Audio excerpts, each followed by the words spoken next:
most studies, it seems to be that there's about a 5% loss in performance for trans women. In the Hilton paper, the Hilton Lundberg paper specifically, they do an analysis of strength differences between, because we're specifically talking about testosterone now, as you just briefly mentioned, and we'll bring it back to that. Testosterone suppression as the metric by which we measure fairness or determine fairness is just wildly inaccurate and grossly unscientific, even though it was grabbed from early regulations in sport. They kind of threw the 12-month timestamp on it, and then allowed participation on those grounds. But there's just phenomenal data that was gathered in this on retained advantage. So if there's for the corresponding loss in trans women of testosterone or an appropriate loss in testosterone, its corresponding performance loss, and then the difference between that performance loss and the percentage of advantage that's retained over females is pretty astonishing. So if there was in most studies, it seems to be that there's about a 5% loss in performance for trans women, but for the majority of the time, that still means there's anywhere from a 30 to 40% retained advantage over their female counterparts. Are you actually able to pull up Lia Thomas's time, like best time as pre-transition and then current NCAA win? Versus what her, the person who came in second was? I know that might take a second.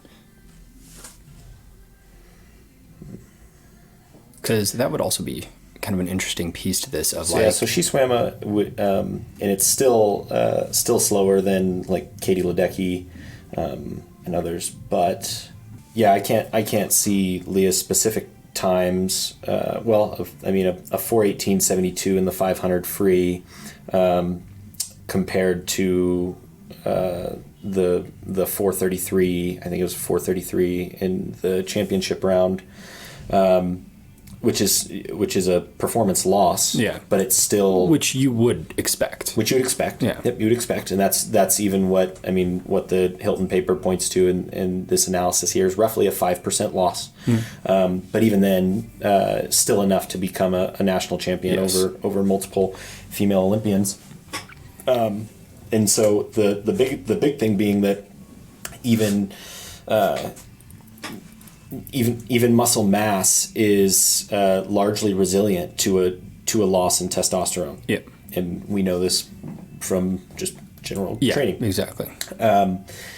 But even if you pair, if you look at males to females, and let's use sprinting, so we already addressed sprinting.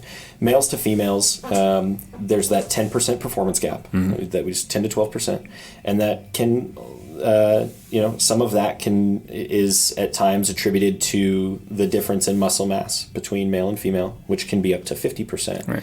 So even if there's a 25 to 30% decrease in muscle mass in trans women, the loss, the muscle mass loss is actually only 5%. Yeah. And the gap, if I can say this correctly, the performance gap then drops from 10% to only 8.5%, which if you are just on average, because we're dealing with averages, we're not comparing it shouldn't be a comparison. Now we are dealing with with one of the best in the country, but it should be about what is the average advantage over the average body of females versus the average body of males. Well, they will maintain more muscle too, just because of like muscular hyperplasia. So I brought this up in the last episode, but someone like Ben Pollock, for example, where he was, a former pro bodybuilder, tried losing 100 pounds of muscle and literally could not lose that muscle despite his best efforts.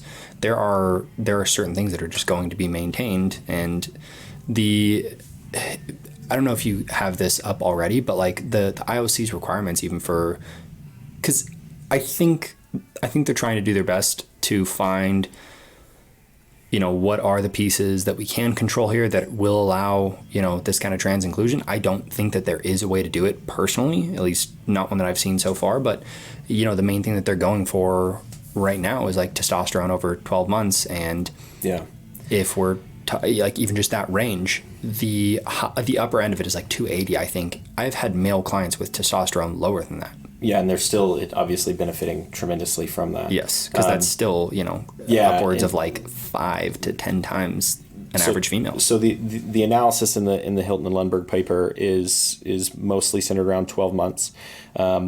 Even if you stretch that to 36 months, that even there's a Harper paper that I'll cite as well, that concludes that even with the hormone therapy and the decrease in strength and lean body mass, the values remain significantly above cisgender women outside of even the 36-month time frame, which is like longer than anyone is bound to right now.